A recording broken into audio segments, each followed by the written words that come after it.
So this week's install was an upgrade to a Solis van. We've done these a few times, but we wanted to show you again. This has a few more upgrades to it that we wanted to cover to give you available options. You can also go back to look at some of our other videos to see some of the basic installs that we've done.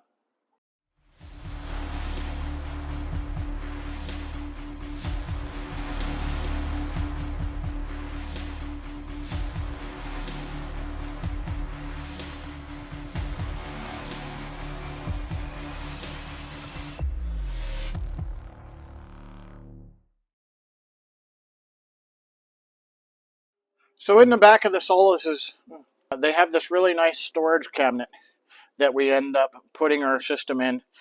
Basically, our entire system fits into this one storage space that's underneath the folding bed.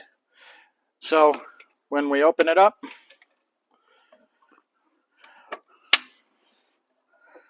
what you end up with, or what you can potentially end up with in here, is you end up with two 400 amp hour batteries, a 12 volt 3000 volt amp inverter. It is a multi-plus 2 inverter capable of giving a sustained 2400 watts of output power. The batteries communicate with the Victron system to help with managing the charge out of the system. There is also a 7515 charge controller to provide the charging information coming from the factory panel down into the system. The solar charge controller and all the rest of the connections are mounted underneath the drawer behind the main circuit breaker panel, so it's out of the way. You don't lose any kind of storage space. This cabinet is vented out of the back.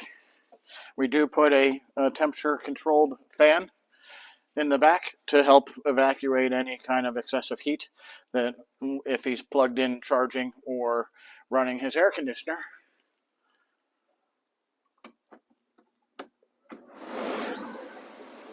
Which is totally possible.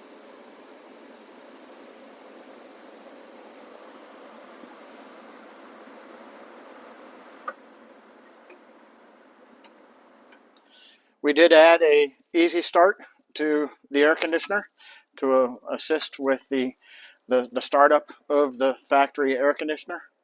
It is a Dometic air conditioner that ends up pulling about 1500 watts.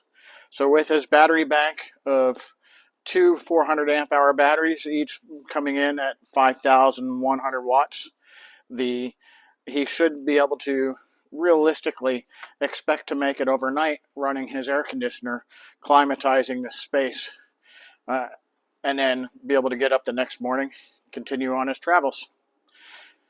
This particular install does not have an onboard generator, so there is no auto gen start involved in this package. So for those that are familiar with the Solis platform, you'll know that the original factory solar charge controller is put onto this wall. This is the wall for the bathroom shower.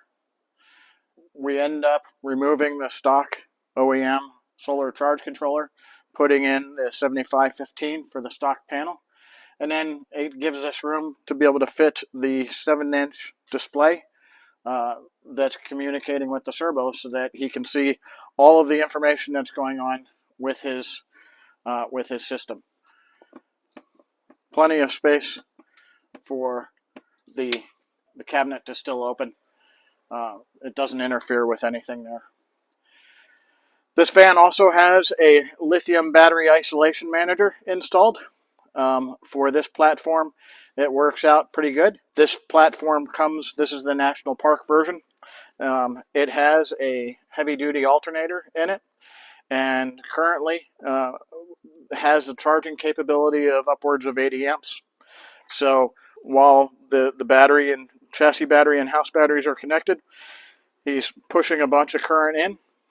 So again, because he doesn't have the onboard generator, the alternator is going to allow him to be able to charge his battery up fairly quick. If you have a build that you would like us to do for you, whether it's a Solis like this one or any other kind of van build or RV installation, give us a call. Panels Up Solar, 228-363-9121 here in Laurel, Mississippi. At Panels Up Solar, we believe your RV should take you farther, not limit where you can go. If you're ready for dependable power, expert installation, and the confidence to boondock anywhere, we're here to help. Thanks for watching, and remember, chase sunsets, not power pedestals.